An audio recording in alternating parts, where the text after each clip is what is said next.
আসসালামু আলাইকুম। আমি কি লেভেলের ব্যাখ্যা আর কি লেভেলের দুকা খাই, হ্যাঁ, এবং আমার মেয়ের কাছে আমি কেন ব্যাখ্যা, সেটা আপনাকে একটা ছোট্ট ঘটনা বললে বুঝবেন। মানে এই জুলাই মাস, জুন জুলাইয়ের ঘটনা, তাহলে আপনি বুঝতে পারবেন। আমার এক ড্রাইভার, বিশ্বস্ত ড্রাইভার, মানে সব মিলে যদি হিসাব করেন তাকে আমি 10 বছর চিনি। আমি তার কেমিক্যালে নিয়োগ দিচ্ছি প্রায় 3 বছর হয়ে গেছে। ঠিক আছে, আগে থেকে এটা 7-8 বছর তাকে আমি চিনি, খুব পরিচিত। তো তাকে আমার এখানে নিয়োগ দেওয়ার পরে বাকি যে ড্রাইভাররা আছে তার মানে হেডমাস্টার, সে মানে কেয়ারটেকার আর কি, সে দেখাশোনা করে গাড়ির টায়ার থেকে শুরু করে তেল, গাড়ির ইঞ্জিন নষ্ট হওয়া, মানে ড্রাইভারের স্যালারি, কে কোন জায়গায় ডিউটিতে যাবে, সবকিছু তার মাধ্যমে হয়। আমি তাকে নর্মালি মানে বিশ্বস্ত, যেহেতু সে যেটা বলে সেটাই রাইট। মানে আমি আপনাকে কেন বলতেছি, কারণ আমি ব্যাকটেল সাদার কারণ কি এবং দুকা খাওয়ার মানে নো ফর্মুলাটা দেখেন। দুকা কিন্তু আমি অনেক খাইছি, তারপর এই সিম্পলটা বলি, তারপর আপনি বুঝবেন। তো এই ড্রাইভার সে হঠাৎ মানে যখন আমার এখন জয়েন করার 1 বছর পর তার বাবার ঘর ঠিক করে দিবে, পুরোনো ঘর আছে, করে দিবে, ঠিক করে দিবে, ঘরে পানি পড়ে। অবিশেষে আমার কাছে আবদার করছে, স্যার এটা যদি আপনি ব্যবস্থা করতেন, প্রতি মাসের স্যালারিটাকে অর্ধেক অর্ধেক করে কাটে নিবেন, আমার তো এটা চলে, কারণ আমার বাপ মা বৃষ্টিতে ভিজে যায়, আপনি 1 লাখ টাকা যদি স্যার আমাকে দিতেন। ঠিক আছে, বাপ মার কথা বলছে, এ করছে, 1 লাখ টাকা তাকে দিচ্ছি। এটা কিন্তু ধরো 1-1.5 বছর আগের ঘটনা, 1.5 বছর হবে, হ্যাঁ 1.5 বছর আগের ঘটনা। সে কিন্তু গত 1 বছরের মধ্যে কিন্তু তার কোনো স্যালারি কাটা দেয়, স্যার দিব স্যার, এই সেই এটা সমস্যা, বউ অসুস্থ, বাচ্চার সমস্যা, তার বাবা অসুস্থ, এই সে চিকিৎসা করতে করতে তার ফুল স্যালারি সবসময় সে তুলে নেয়। ঠিক আছে, এভাবে কিন্তু সে চলছে, খুব ভালোভাবে চলছে। গাড়ির তেল থেকে শুরু করে কিনা মোবিল টোবিল, চাক্কা, যে কোনো কিছু নষ্ট হলে কোথাও ট্রাভেলিং বিল, সবকিছু কিন্তু সে মেনটেন করে। সে এসে আমার কাছে দেয়, আমি কিন্তু তাকে সই করে দেয়। এটা কেমিক্যালের কথা বলতেছি। তো ট্রাকের সব মিলে 8টা আমার গাড়ি, হ্যাঁ সব মিলে 8টা গাড়ি, মনে করেন ট্রাক মিলাই আর কি, সবকিছু সেই দেখাশোনা করে। তো এখন সে আমরা প্রতি জুন থেকে জুলাই মাসে, হ্যাঁ জুন জুলাই মাসে আমরা কি কাজটা করি, যে গাড়ির ফিটনেসটা ঠিক করি। একটা গ্যারেজে সব সময় করা হয়, আমরা ফিটনেসটা ঠিক করি। তো ওইটা করার কারণে এক গ্যারেজে করি, জুন মাসে সব ফিটনেসটা ঠিক করার পরে আমরা বিআরটি যে ফিটনেস এটা সেটা সমান পাঠাই, সব বিআরটির কাজও সে করে, সবকিছু সে করে আর কি, সব পরিস্থিতি সব জানে, যেহেতু তাকে দিয়ে আমরা করাই, একটা গ্যারেজে করে।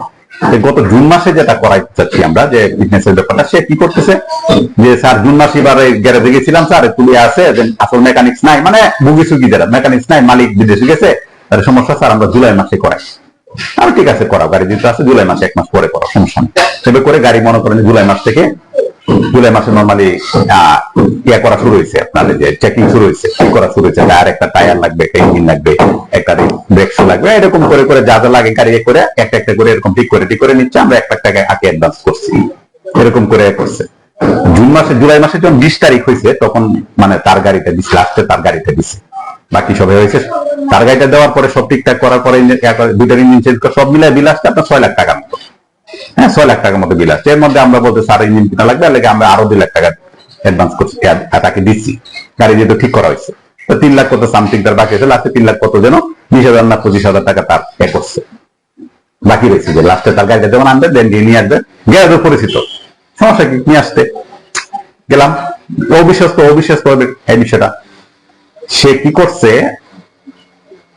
এই জুলাইয়ের 20 তারিখে আর কি, জুলাইয়ের 20 তারিখে সে মানে নর্মালি ঘটনা, হ্যাঁ আনতে যাবে স্যার টাকাটা, বিলটা আমরা বলছি তারা এখন 1 লাখ টাকা দেও, বাকি টাকাটা পরে দে, হ্যাঁ বাকি টাকাটা পরে দে, এখন টাকা নাই। না স্যার একসাথে স্যার উনি বলছে একসাথে দেওয়ার জন্য, স্যার 2 দিন পরে দিলে অসুবিধা নাই, পরে দেন। বলছে তাহলে 22 তারিখে নাও। আচ্ছা ঠিক আছে, তাহলে 22 তারিখে দেন, হ্যাঁ। এরকম করে তার মানে সে ডেটটা করছে, তার 20 তারিখে স্যার লাগবে, এরকম করে সে লাস্ট ডেট দিচ্ছে স্যার 22 তারিখে। স্যার 22 তারিখে স্যার দিতেই হবে, আপনি পুরোটা দিতে হবে, 2 দিন পরে দেন, আপনি 22 তারিখে দেন। আচ্ছা ঠিক আছে, তাহলে অফিসে করে সবকিছু ম্যানেজ করে আমরা পুরো টাকাটাকে করবো, একটা চেক দিয়ে দিচ্ছি যে ব্যাংকে তুলে টাকাটা দিয়ে তুমি গাড়িটা নিয়ে চলে আসবা। 22 তারিখে সে চেক দিছে, করছে, অফিসে সে বসে দিচ্ছে, চাটা খাচ্ছে, এগুলো খাচ্ছে। অফিস থেকে বাড়িতে 11:30 বাজছে, 11:30 12টার দিকে নাকি বাড়িছে, আমরা সিসি ক্যামেরা দেখে যারা বুঝলাম। তো বাড়ানোর পরে সে ব্যাংক থেকে টাকা তুলছে, তোলার পরে তো আমাদের টাকা তুলে গাড়ি তুলে সে গাড়ি নিয়ে সে এক জায়গায় যাবে, যায় তারপর সে আসবে। তো গাড়ি টাকা সে টাকা নিয়ে চলে গেছে। নর্মালি টাকা ব্যাংক থেকে তুলতে, টাকা তুলে SMS আছে, অফিস থেকে বলছে যে টাকা তুলতে আসছে, SMS বলে দিছে যে টাকা হচ্ছে। ঠিক আছে, টাকা নিয়ে আসে কি করছে, টাকা নিয়ে আসে, তো গ্যারেজে যাবে, গাড়ি নিয়ে চলে যাবে। তখন কি করছে সে এই টাকা তুলে, আমরা তো মনে হচ্ছে গাড়ি নিয়ে চলে গেছে, সবকিছু ওকে, এটা তো আমরা তো চিন্তা নাই যে সে এরকম আমাদের করবে, আমাদেরকে ধোঁকা দিবে অথবা করবে, এটা তো আমরা চিন্তা করি না, এখন সে না বুঝতেছি। তখন সে কি করছে, টাকা তুলে নিয়ে সে কি করছে, এই আগে থেকে তার সবকিছু করা, সে কি করছে এই টাকাটা এজেন্সি দিয়ে, মানে সে আগে এজেন্সি সে সৌদি আরব চলে গেছে টাকা নিয়ে। তখন আমরা কি করছি, আমরা বিকালে আমাদের গ্যারেজ থেকে ফোন দিই, স্যার এখনো তো আসলো না গাড়িটা নিতে, আমাদের তো বিকাল হয়ে যাচ্ছে, স্যার পেমেন্ট করতে হবে, একটু কেন, আমরা তো টাকা দুপুরের সময় পাঠা দিচ্ছি। তাকে ফোন দিয়ে চেক করছে, ফোন বন্ধ, খোঁজখবর নাই। বাড়িতে যে নাম্বার ছিল বোর্ড নাম্বার, সেটা ফোন বন্ধ, কোন খোঁজখবর নাই। ঠিক আছে, তখন আমরা তার সিডি বাইর করে তার সব খোঁজখবর নিলাম। খোঁজখবর নেওয়ার পরে তার বাড়িতে গেছে, যাওয়ার পরে তার বাবার ওইখানে আমরা লোক পাঠাইছি। লোক পাঠানোর পরে সে বলছে যে না, তার সাথে সে শ্বশুর বাড়িতে থাকে, মানে বাড়িতে খুব কম, যে 3 বছরের মধ্যে সে আর বাড়ি যায়নি। আপনাদের এখন বাড়ির সাথে কোনো যোগাযোগ নেই, বাবার গর্ব করে দূরের কথা। ও সে তো শুনছি সে বিদেশ চলে গেছে, সে বিদেশ চলে গেছে।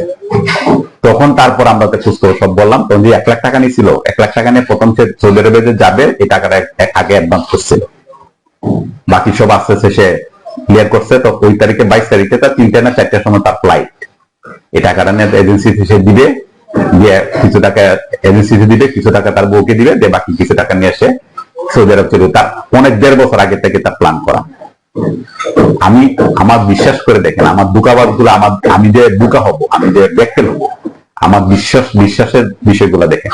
আমি বিশ্বাস করার কারণ দেখেন দুকাটা বুঝেন, মানে এরকম সব বাদ পার দুকা কাকে বিশ্বাস করবে, তাকে কিন্তু আমি আগে